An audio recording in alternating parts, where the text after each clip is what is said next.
नमस्कार, आप देख रहे हैं ब्रेकिंग टुडे और मैं हूं आपके साथ मनीष पांडे।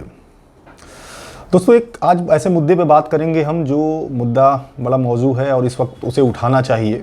दरअसल उस मुद्दे पे बात करने से लोग भाग रहे हैं।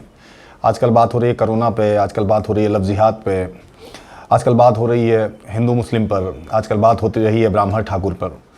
लेकिन कहीं भी कोई भी सियासी दल आपको उस मुद्दे पे बातचीत करता हुआ नहीं दिखाई पड़ेगा। दरअसल हम बात कर रहे हैं बेरोजगारों की। उत्तर प्रदेश में जो बेरोजगारों की संख्या है वो लगातार बेतहाशा बढ़ रही है। नौकरियों की स्थिति आपको पता ही है।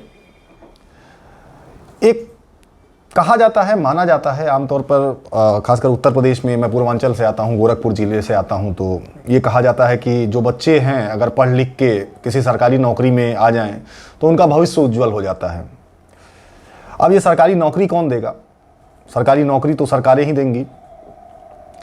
लेकिन उत्तर प्रदेश में अगर देखें सरकारी नौकरियों की स्थिति तो बड़ी ही खराब है। शुरुआत करेंगे हम, लगातार आपसे अलग अलग बात करते रहेंगे, अलग अलग मुद्दों पे बात करते रहेंगे, अलग अलग एपिसोड में बात करते रहेंगे। लेकिन आज मैं आपके सामने मैं बात करने जा रहा हूं उत्तर प्रदेश अधीनस्थ सेवा चयन आयोग की। अधीनस्थ सेवा चयन आयोग जो मुझे लगता है शायद 2013 में बना था, 2013 में इसका गठन हुआ था। पिछली सरकार में पिछले 5 सालों में लगभग 48 भर्तियां कराई थी इस अधीनस्थ सेवा चयन आयोग ने। उन भर्तियों में बहुत सारे सवाल भी उठे थे। जैसे ही सरकार बदली, उत्तर प्रदेश में भारतीय जनता पार्टी की सरकार आई, सरकार बदलने के बाद तमाम भर्तियां उनकी जांच के दायरे में आ गई। किसी में एसआईटी जांच हो रही है, किसी में विजिलेंस जांच कर रही है, किसी में कोई और इन्वेस्टिगेटिंग एजेंसी जांच कर रही है। जांच चलती रही। जांच करीब मुझे लगता है सरकार बनने के 6 या 8 महीने बाद उस आयोग को एक चेयरमैन मिला, एक अध्यक्ष मिला। नाम था सीबी पालीवाल, चंद्रभूषण पालीवाल। सीबी पालीवाल जी को मैं चूंकि व्यक्तिगत जानता था, मैं जाता था उनके पास आयोग में। उस समय मैं एक न्यूज़ चैनल में काम करता था और बहुत सारी खबरें मैंने अधीनस्थ सेवा चयन आयोग को लेके की हैं।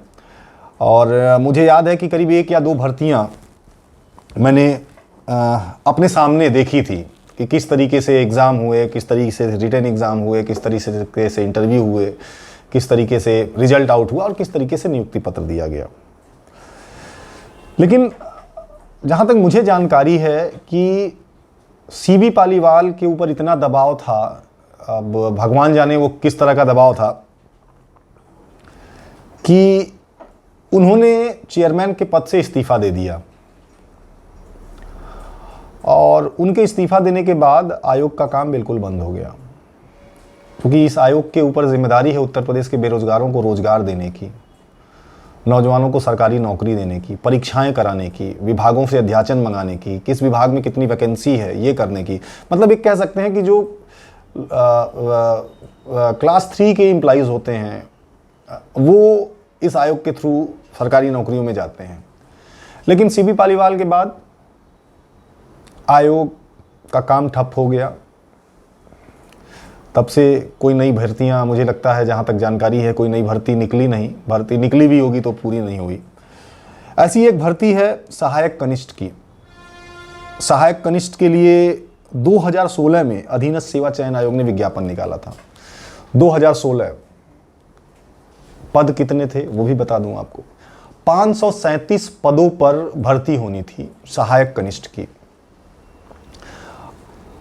इस 537 पदों के लिए करीब लाखों अभ्यर्थियों ने अप्लाई किया।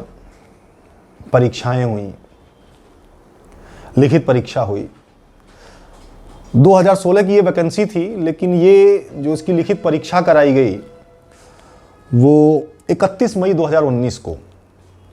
2019 16 में वैकेंसी और 19 में परीक्षा, लिखित परीक्षा। क्योंकि कई चरणों में परीक्षा होनी थी, लिखित होना था, फिर टाइपिंग टेस्ट होना था, उसके बाद इंटरव्यू होना था। तो लिखित परीक्षा तो 31 मई 2019 को हुई।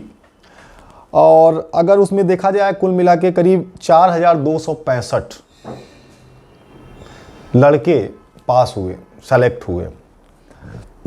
अब 4265 बच्चों की किट 2 का दूसरा टेस्ट होना था, टाइपिंग टेस्ट, जिसके लिए समय निर्धारित किया गया नवंबर 2019 में इनका टाइपिंग टेस्ट होगा।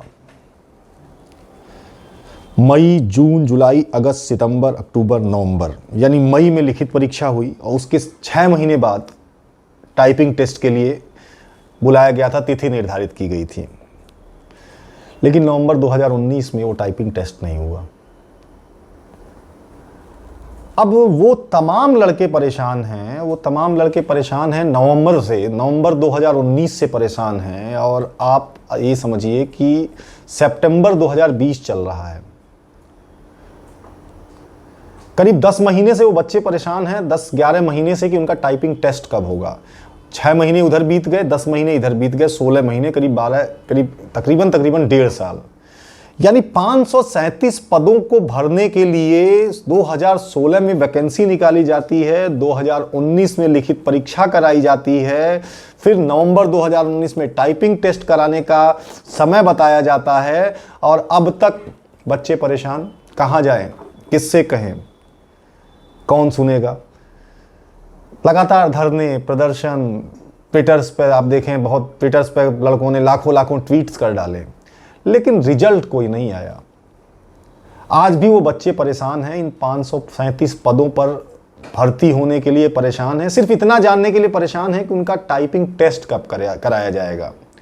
सीबी पालीवाल को मैंने बताया आपको कि सीबी पालीवाल साहब ने इस्तीफ़ा दे दिया था। क्यों इस्तीफ़ा दे दिया, ये शायद बता पाना मेरे लिए भी मुश्किल है और उनके लिए भी मुश्किल होगा कि क्यों उन्होंने अपने पद से इस्तीफ़ा दे दिया।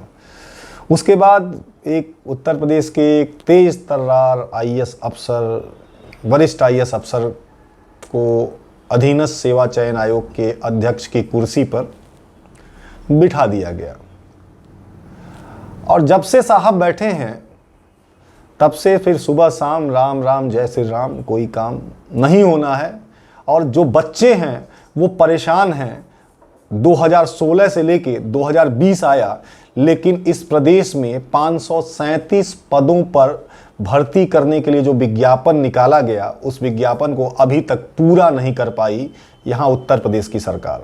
2016 में अखिलेश यादव मुख्यमंत्री थे, 2017 में फिर योगी आदित्यनाथ मुख्यमंत्री हो गए।